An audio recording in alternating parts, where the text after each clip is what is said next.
El vestíbulo se vistió de blanco. Ligeras cortinas se mecían en las altas ventanas, mientras el aire acondicionado silenciaba la húmeda tarde. El sonido del cuarteto de cuerda había cesado minutos antes, dejando una desconcertante quietud. En la sala, todos los ojos estaban puestos en el pasillo central, pero lo que se veía o lo que no se veía hizo que muchos contuvieran la respiración, como si un secreto colectivo se cerniera sobre todos los asientos. 3 figuras aparecieron en la puerta. Al principio nadie lo entendió.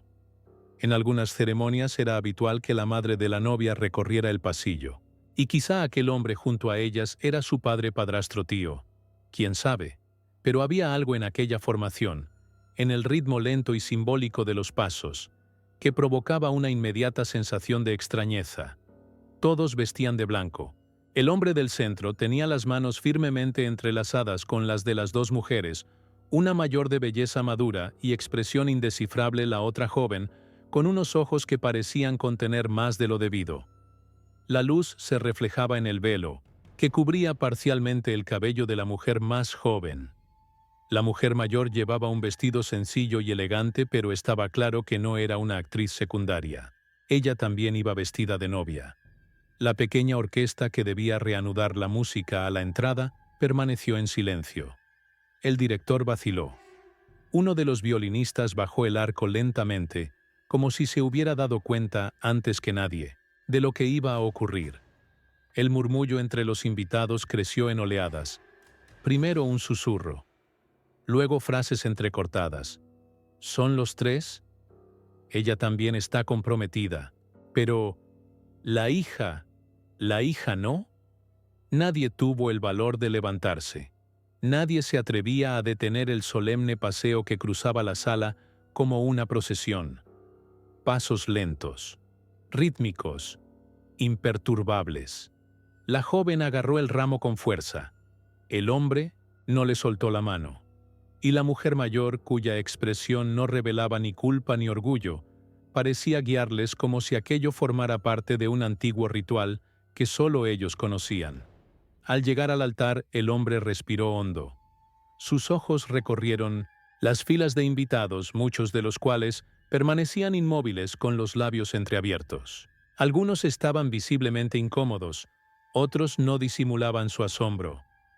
Una anciana se llevó la mano a la boca y 2 hombres de la última fila se levantaron bruscamente y se dirigieron a la salida sin decir palabra. El sacerdote no estaba allí. El altar decorado con flores lilas y blancas contrastaba con la ausencia de cualquier autoridad religiosa. En el lugar del clérigo, un funcionario del registro civil esperaba en silencio con el rostro pálido y los papeles ya colocados sobre la mesa. Y fue en ese momento cuando ocurrió algo aún más desconcertante. La mujer mayor Isela soltó la mano de su hija, cogió su propio ramo, se dirigió al centro y con un gesto amable se lo tendió a la joven. El público observa atónito. Abril recibió el ramo. No hubo palabras, solo ese gesto. Un ritual silencioso e íntimo. Una entrega simbólica sin testigos compasivos. El hombre Elías cerró los ojos un segundo, como si llevara toda la vida esperando ese momento. Cuando los abrió, no miró a nadie más que a ellos 2. Y entonces dio un paso adelante cogiendo de nuevo las manos de las 2 mujeres y se colocó en el centro del altar. La empleada del registro civil moqueó vacilante antes de decir: «Empecemos, empecemos». El sonido de una silla arrastrada rompió el silencio. Una mujer de la segunda fila empezó a llorar en silencio. Otro invitado sacó discretamente su teléfono móvil y empezó a grabar. En cuestión de segundos el gesto se repitió por toda la sala. Los vídeos se publicarían en tiempo real. Los comentarios serían despiadados. Pero allí frente al altar nada de eso parecía importar. El mundo podría girar con furia. Ellos habían elegido la quietud. O quizá habían elegido el escándalo. Pero era una elección. No hubo intercambio de anillos todavía. Ni besos. Solo la entrada. Y eso fue suficiente para incendiarlo todo. porque aunque en ese momento no se había pronunciado ni una sola palabra, todos los presentes ya sabían lo que estaban presenciando. No era solo una boda. Era la ruptura de un pacto invisible entre la apariencia y la moralidad. Era el tipo de historia que nadie creería si no estuviera ocurriendo delante de sus ojos. Y lo más inquietante era que nadie sabía a ciencia cierta cómo había empezado. Pero todos sentían que una vez que empezaba no había vuelta atrás. Elías Navarro aprendió a valerse por sí mismo a una edad temprana. Creció en un pueblo gris del norte de México donde el sol quemaba el cemento y el abandono se extendía por las callejuelas como polvo acumulado. Criado por su abuela materna, pasó su infancia entre cacerolas de aluminio destartaladas, la televisión chirriando en blanco y negro y el sonido de las oraciones vespertinas que salían de la radio comunitaria. Nunca conoció a su padre. De su madre solo tiene escasos recuerdos de una mujer que se marchó con una mochila a la espalda diciendo que iba a encontrar una vida mejor. Nunca volvió. Trabajó desde muy joven, fue ayudante de albañil limpiacristales y más tarde, técnico de mantenimiento de edificios, una profesión que curiosamente le dio lo que nunca tuvo: un techo seguro. Se pasaba el día reparando casas ajenas. Sabía exactamente cómo evitar que reventaran las tuberías, cómo detectar el moho antes de que se apoderara de las paredes. Con el tiempo se convirtió en una presencia silenciosa entre bastidores de la vida de los demás, un cuidador invisible de la estabilidad de los demás. A los 36 años, vivía en un pequeño piso en la parte trasera de un edificio de clase media de Ciudad Juárez. Tenía una cama ordenada, una cocina funcional y el mismo viejo televisor de su infancia. Nunca se había casado. Nunca tuvo hijos. Cuando la gente le preguntaba por qué, respondía con una breve sonrisa: porque no se dio. Y seguía con su destornillador, dispuesto a arreglar la vida de sus vecinos mientras la suya transcurría en silencio. Fue una tarde de marzo cuando todo empezó a cambiar. Sonó el interfono. Era el ático. Un nuevo residente informaba de una gotera en el techo del baño. Elías subió con su maletín y los pasos arrastrados de quien ya sabía lo que se iba a encontrar: malas cañerías, tal vez una junta suelta. Pero cuando se abrió la puerta, vio algo que le hizo dejar de respirar por un segundo. La mujer que tenía delante estaba llorando. Tenía los ojos hinchados y la cara pálida. Un niño se agarraba a su pierna, la nariz le goteaba y el pelo se le pegaba a causa de la humedad de la habitación. La habitación estaba parcialmente inundada, con cubos esparcidos por todas partes y toallas amontonadas intentando contener el agua. La mujer se disculpó por estar así y trató de esbozar una sonrisa, pero no lo consiguió. «Puede pasar, señor Elías», dijo tragando en seco. «Isela. Y esta es mi hija Abril». El cuarto de baño estaba realmente hecho un desastre, pero era el pesado silencio de Isela lo que llamaba más la atención que cualquier gotera. Mientras arreglaba la tubería, escuchó partes sueltas de la historia. Isela había sido abandonada por su marido semanas antes, con una niña pequeña, sin ingresos fijos y un alquiler que apenas podía pagar. Era ayudante de cocina en un restaurante, hacía turnos dobles y seguía intentando cuidar sola de su hija. Elías se fue sin decir mucho. Solo contestó que estaba arreglado, pero aquella noche tardó 3 veces más en dormirse. La imagen de la mujer sola con su hija corría por su mente como un engranaje inconexo. Al día siguiente cogió un paquete de pañales. Dijo que eran restos de un trabajo. Mentira. Los había comprado con parte del dinero que había reservado para sustituir el microondas. A la semana siguiente volvió con comida. Luego ayudó a instalar un nuevo tendedero. Más tarde empezó a pasarse los lunes para ver si todo iba bien. Y lo estaba. Isela empezó a sonreír. Abril empezó a llamarle tío Elí. Los meses se convirtieron en años. Abril creció como una niña tímida, de voz suave y ojos muy abiertos. Se pasaba horas coloreando revistas viejas o pegada a las piernas de su madre mientras ésta cocinaba. Elías se convirtió poco a poco en una presencia constante. Recogía a Abril del colegio cuando Isela no podía, arreglaba cosas que ni siquiera estaban rotas, solo para tener una excusa para estar cerca. Y un día sin darse cuenta se convirtió en el padre de la niña. No por el papel, no por la sangre, sino por gesto, por rutina, por presencia. Y eso fue suficiente. Cuando April cumplió 8 años dibujó una casita con 3 muñecas en una hoja de papel. Debajo escribió, «Nuestra familia». Elías guardó el dibujo doblado en 4 en su cartera. Nunca se lo enseñó a nadie. Isela intentó otras relaciones. 1 o 2 novios breves hombres que iban y venían. Ninguno pudo soportar la presencia silenciosa de Elías. Y ella misma empezó a darse cuenta de que lo que sentía por él no era solo gratitud. Era una admiración silenciosa que rozaba el afecto profundo pero que no se atrevía a nombrar. No quería confundir gratitud con amor. Y luego estaba Abril. Una tarde cuando Abril ya tenía 10 años, Isela miró a Elías y le dijo, «¿Nunca pensaste en tener hijos?»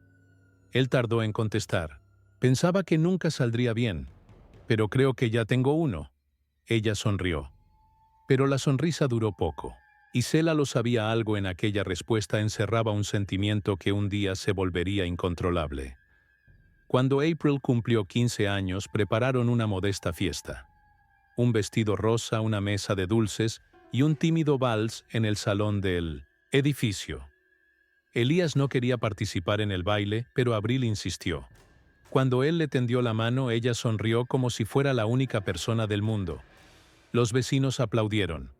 Pero una tía lejana, al verlos bailar, dijo en voz baja a la madre de Isela, «Esa chica va a tener sentimientos encontrados.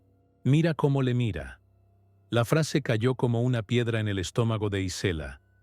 Y por primera vez empezó a mirar a su hija con otros ojos. Había gestos, caricias, silencios. Nada manifiesto pero demasiado presente para ser ignorado.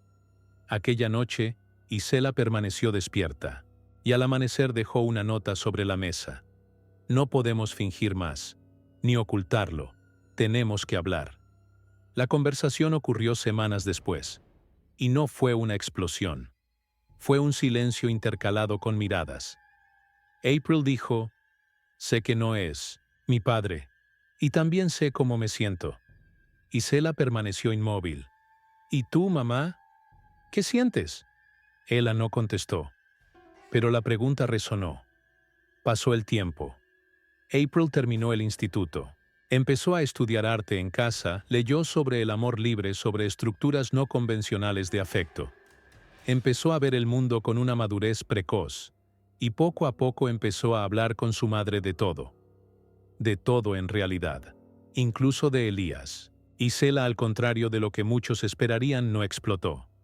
No echó a su hija. No se enfrentó al hombre. Observó, analizó, comprendió, y entonces decidió actuar. Una mañana llamó a Elías al balcón. «Necesito que me escuches sin interrumpirme». Elías asintió. «He pensado mucho. No quiero mentiras. Y no quiero ver a mi hija vivir con culpa o vergüenza por lo que siente. Lo que vosotros dos tenéis no es corriente, pero tampoco es sucio». Los ojos de Elías se abrieron de par en par. Intentó contestar, pero Isela le interrumpió con la mano. «Yo te quería. Todavía te quiero, pero no como ella. Y no como tú la quieres a ella». Silencio. Un silencio devastador. «No lo entiendo todo, Elías, pero sí entiendo una cosa: ella creció. Y ha elegido. Y prefiero estar a su lado que verla, huir hacia el amor a escondidas». Isela. Eso es una locura. Locura sería fingir que no lo veo. Locura sería condenar a mi hija por amar a alguien que ha estado con ella desde el principio. Y que nunca le hizo daño. Lloró. Por primera vez, como un niño, y allí en aquel balcón, se tomó una decisión. Pasaron meses organizándolo todo. No se lo dijeron a nadie, ni siquiera a los amigos íntimos, ni siquiera a la familia. Isela puso el piso a nombre de Abril. Elías vendió todo lo que tenía y compró una pequeña propiedad fuera de la ciudad. Querían empezar de nuevo, así que organizaron la ceremonia. no para impresionar, sino para sellarlo, para oficializar lo que para ellos existía desde hacía años. Y cuando April le pidió a su madre que también se vistiera de blanco, Isela se limitó a decir: «No estaré allí como testigo, estaré allí como raíz». El gran día las tres se vistieron en la misma habitación, en silencio. No hubo sonrisas, forzadas, solo una extraña paz, del tipo que sientes antes de hacer algo que va a cambiarlo todo. Y cuando los tres entraron juntos en esa sala, no fue para pedir permiso, fue para decir: «Ya hemos vivido esto. Ahora el mundo tiene que verlo». El silencio en la sala parecía sólido, casi físico. Denso como la niebla se cernía sobre los invitados que, aunque vestidos para celebrar, parecían paralizados por lo que veían. Tres figuras caminando hacia el altar, juntas, entrelazadas por sus manos, y una historia que nadie se atrevía a comprender. April respiraba con dificultad. El ramo en sus manos temblaba ligeramente, pero sus ojos se mantenían firmes. Miraba hacia delante como si cada paso fuera un cruce entre mundos, el que conocía y el que estaba a punto de afrontar. A su lado Elías mantenía el rostro sereno, pero el sudor de su nuca mostraba su agitación interior. E Isela, con los labios ligeramente curvados, en una media sonrisa tranquila, caminaba con la postura de quien ha hecho las paces con todo, incluso con el juicio. El juez de paz, un hombre bajo y de aspecto burocrático, jugueteaba con los papeles de la mesa con visible incomodidad. Esperaba a 3 personas, pero no a 3 novios. Cuando se dio cuenta minutos antes de la ceremonia de la disposición del trío, pensó en marcharse. No lo hizo porque Isela lo detuvo con una simple petición. «No tienes que entenderlo, solo acepta que es real». Elías y Abril se detuvieron frente al altar. Por un momento, Isela soltó las manos de ambos y recogió el ramo de su hija, recolocándolo como una madre arregla el pelo de su hija el primer día de colegio. Un gesto maternal íntimo inexplicable. Luego volvió a su posición a la izquierda, de Elías, que ahora estaba entre ellos. Fue entonces cuando el juez moqueó, dispuesto a comenzar la ceremonia. Pero antes de que pudiera decir nada, una voz se alzó desde el público. «¡Esto es absurdo!», gritó una mujer de la tercera fila, levantándose bruscamente. «Esto es enfermizo, es un pecado». El murmullo que ya había se convirtió en oleadas de voces, algunas graves, otras exaltadas. La gente empezó a levantarse, algunos haciendo fotos, otros simplemente marchándose. Una señora claramente mayor se persignó. Un joven se rió nerviosamente. Un hombre mayor murmuró: «Acabarán en la cárcel». Elías cerró los ojos un segundo. Abril le apretó la mano. Isela se limitó a mirar a su alrededor en silencio, como si se lo hubiera esperado todo. El juez vaciló. «Yo necesito preguntar. ¿Está segura de que quiere seguir adelante con esto?». Abril fue la primera en contestar. «Lo estamos. Por mí, por mi madre. Y por él». Elías asintió en señal de confirmación. Isela añadió finalmente: «No esperamos aplausos. Solo pedimos respeto». El juez suspiró y comenzó. Al sonar las palabras formales: «En nombre de la ley», con voluntad libre y espontánea, en presencia de los testigos. La tensión en la sala aumentó, pero fue cuando el juez preguntó si alguno de los presentes tenía algo en contra de la unión cuando la escena alcanzó su clímax. Un hombre se levantó de repente, visiblemente alterado. «Yo tengo», gritó. «Esto es teatro. Él era su padre.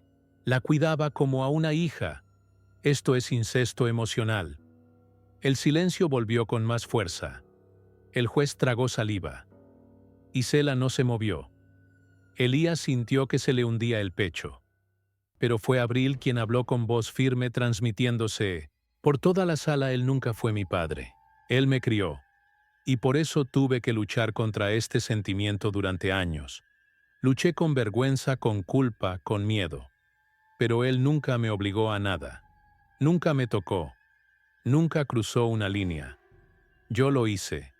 Pedí hablar. Y mi madre fue la primera en escucharme». La mujer que estaba junto al hombre que protestaba trató de llevarlo a su silla.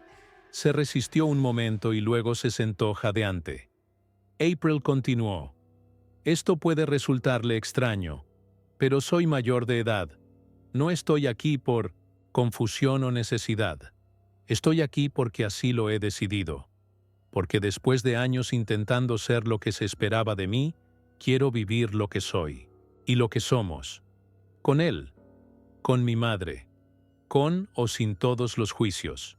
Elías la miró con los ojos llorosos.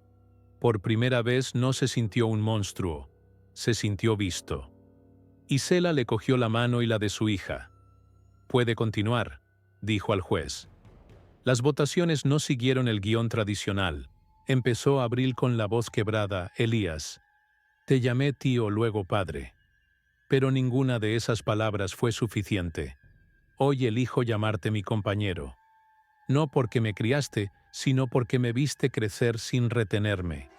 Porque me enseñaste lo que significaba ser amado sin exigirme nada. Porque te quedaste cuando era más fácil marcharse».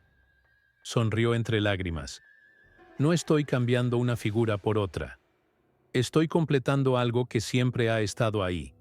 Elías tardó en arrancar. «Me he pasado la vida arreglando cosas. Tejados, enchufes, puertas rotas. Pero nunca supe arreglarme a mí mismo. Hasta vosotros dos». Miró a Isela. «Me enseñasteis a ser necesaria. Y por April. Y tú me enseñaste a ser amada. Hoy el mundo puede llamarme cualquier cosa. Pero yo solo quiero que me llamen hogar». Isela fue la última. «Vi surgir el amor entre vosotros. Primero con miedo, luego con dolor. Pero luego, con aceptación. Elegí no interponerme en el camino. Elegí ser un puente, no una barrera. Y eso es de lo que estoy más orgullosa. De estar aquí no como la mujer que perdió, sino como la mujer que ofreció lo más puro, la libertad, de amar aunque fuera doloroso». El juez, con los ojos llorosos, dio por finalizada la ceremonia. «Ante los presentes y bajo los ojos de la ley, os declaro oficialmente unidos por libre voluntad. Y que si no hay nada más que decir, selláis este momento». Elías dudó. Miró a Abril, luego a Isela, y lentamente besó las manos de ambas, una a una. No hubo beso en los labios, solo el contacto de sus manos, pero fue suficiente. Fuera la conmoción era aún mayor. Los vídeos de la ceremonia ya estaban en las páginas de cotilleos, en los grupos familiares, en los perfiles de opinión. Aparecían titulares: «Hombre, casa a madre e hija en extraña ceremonia». Un trío desafía la moral y conmociona a la comunidad con una boda triple. Amor o abuso emocional. Expertos debaten el caso. La multitud crecía. Los periodistas intentaron entrar por la fuerza. La policía llegó para comprobar los disturbios. Isela lo había previsto. Había contratado una furgoneta discreta y un guardia de seguridad privado para que los sacaran por la parte de atrás. Cuando los tres salieron por una puerta lateral, el sol de la tarde los cegó por un momento. «¿Lo hemos conseguido?», preguntó Abril jadeante. Elías no contestó. Estaba temblando. El sudor le corría por las sienes. Isela lo abrazó por detrás. «Nadie está nunca preparado para ser odiado en público», susurró. «Pero ahora dejarán de mirarnos. Empezarán a mirarte a ti». Horas más tarde, en el aislado cortijo donde habían decidido vivir Elías, se sentó en el suelo del porche en silencio. Contemplaba el cielo estrellado sin decir palabra. Isela preparaba té. Abril se lavaba la cara en la palangana de fuera. Todo era real, dijo casi para sí mismo. Abril se sentó a su lado. «Sigues queriendo huir más que nunca. Pero ahora no podemos». Y si pudiera, él la miró. «Aún así me quedaría». Ella apoyó la cabeza en su hombro. Isela trajo el té y se sentó también en silencio. Ninguno de los tres necesitaba decir nada más. Habían hecho lo que parecía imposible: desobedecer las reglas invisibles y seguir vivos. Juntos. En los Días siguientes las consecuencias llegaron como una tormenta. Elías fue despedido. La razón oficial: comportamiento incompatible con los valores de la empresa. Isela fue despedida del restaurante por romper la imagen moral de la casa. Abril fue objeto de burlas, montajes y ataques virtuales. Tuvo que borrar sus redes. Pero ocurrió algo inesperado. Un periodista alternativo publicó un delicado artículo en el que escuchaba a las tres. El texto se hizo viral. Otros empezaron a hablar: mujeres en relaciones con antiguos padrastros, hombres que se enamoraron de hijastras adultas tras años de convivencia sin violaciones. El debate público se amplió. Debates televisivos, podcasts, reportajes de investigación. El término incesto emocional se convirtió en un término académico. Pero también surgió otro término: estructuras familiares alternativas. Los tres no hablaron. Rechazaron las entrevistas. No querían ser un símbolo. Querían vivir. Pero como toda historia que desafía la moral establecida, la paz tiene una fecha límite. Y expiró 5 meses después. Isela recibió una carta, en papel amarillento. Era de su madre, a la que no había visto desde su boda. «Estoy enferma. Quiero ver a mi nieta. O bisnieta». Isela no contestó. Pero Abril esa misma semana reveló algo inesperado. «Estoy embarazada». El mundo se detuvo una vez más. Elías se quedó sin habla. «Es mío ella», asintió con una tímida sonrisa. «¿Y ahora?», preguntó él. Abril le cogió la mano. «Ahora nos toca crear lo que nadie entiende». Otra vez, se limitó a decir Isela desde la puerta de la cocina. Pero esta vez, sin esconderse. Y el mundo volvería a girar en torno a un amor que nadie podía explicar. Pero para ellos era suficiente.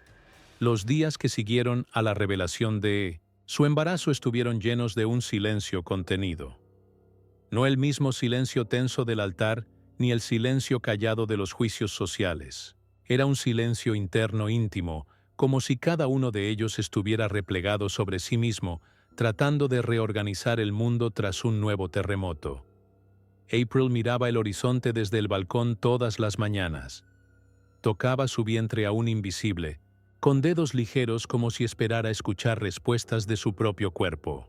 Elías se levantaba antes que el sol y paseaba entre los jardines recién plantados buscando algún tipo de anclaje emocional en los gestos mecánicos del cultivo. Isela, por su parte, cocinaba. Preparaba comidas largas, lentas y aromáticas, como si al alimentarse curara lo que aún le dolía. La carta de la madre de Isela seguía sobre la mesa. Nadie se había atrevido a moverla. Pero el tiempo, aunque no se enfrente, lo mueve todo por sí solo.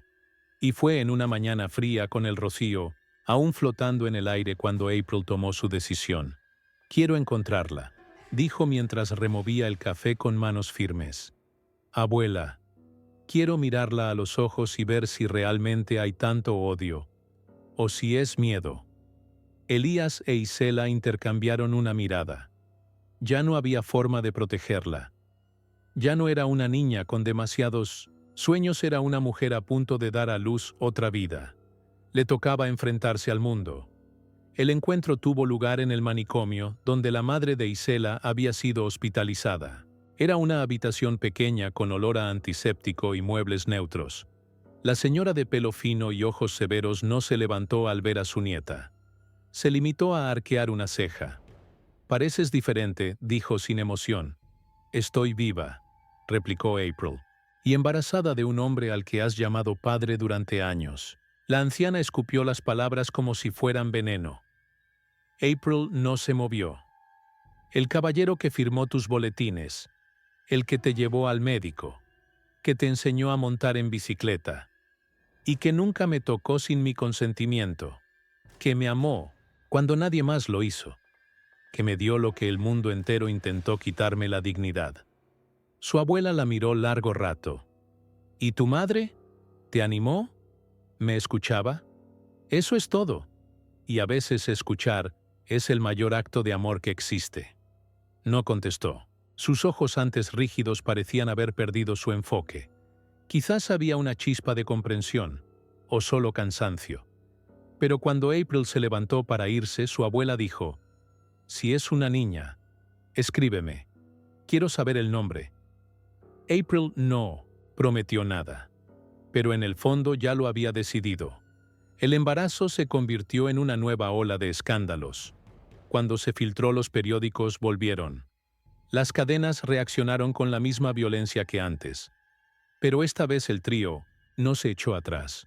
Un periodista con formación jurídica publicó un artículo detallado, explicaba la legalidad de la relación. Analizaba el historial de April, los registros de convivencia, las cartas de los psicólogos y los informes solicitados años antes de la boda. La opinión pública se dividió. El caso se convirtió en tesis. Se debatió en seminarios, podcasts, canales de psicología y derecho. Un documental independiente llamado Familia sin Manual fue nominado a un premio internacional. Y sin darse cuenta, Elías, Isela y Abril se convirtieron en símbolos, aunque nunca quisieron serlo. Durante el 7º mes de embarazo, algo cambió en Elías. Empezó a escribir. En un viejo cuaderno empezó a registrarlo todo: cómo conoció a Isela, cómo vio crecer a Abril, cuándo se dio cuenta de que había algo diferente, cuándo tuvo miedo de sí mismo, cuándo pensó en huir, cuándo quiso morir. Lo escribió todo, sin cortes. Y cuando Abril se enteró, no se escandalizó. Un día ese niño crecerá. Y quizás también será juzgado. Necesitará saber la verdad con sus propias manos. Elías metió el cuaderno en una caja de madera y la cerró con un candado.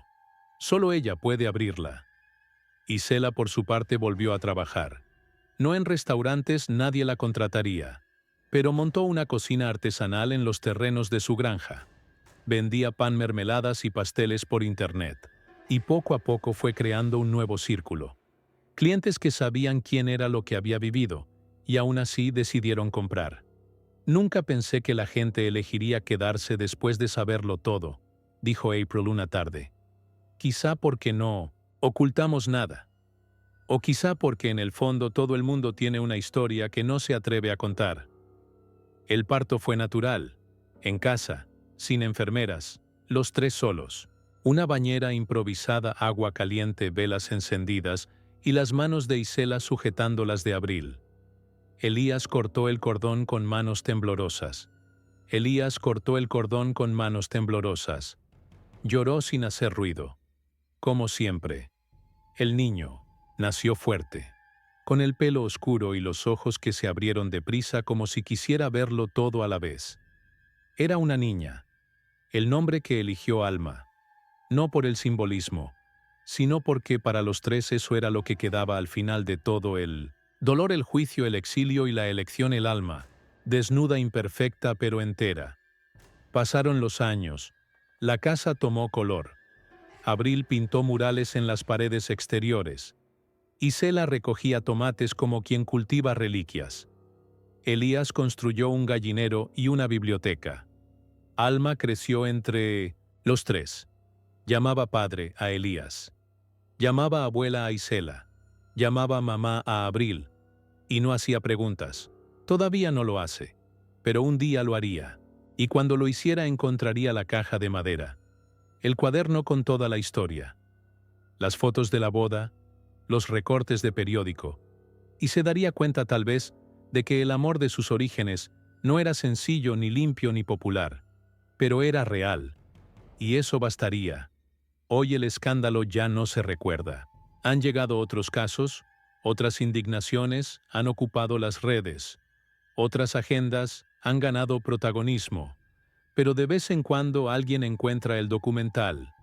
Alguien se topa con el nombre de Alma Navarro Marquina. Alguien pregunta: ¿es la hija de aquella historia? Y la respuesta llega en forma de silencio, o de arte, o de texto, porque ahora son ellos los que lo cuentan, a su manera, sin pedir permiso, sin intentar convencer, simplemente viviendo.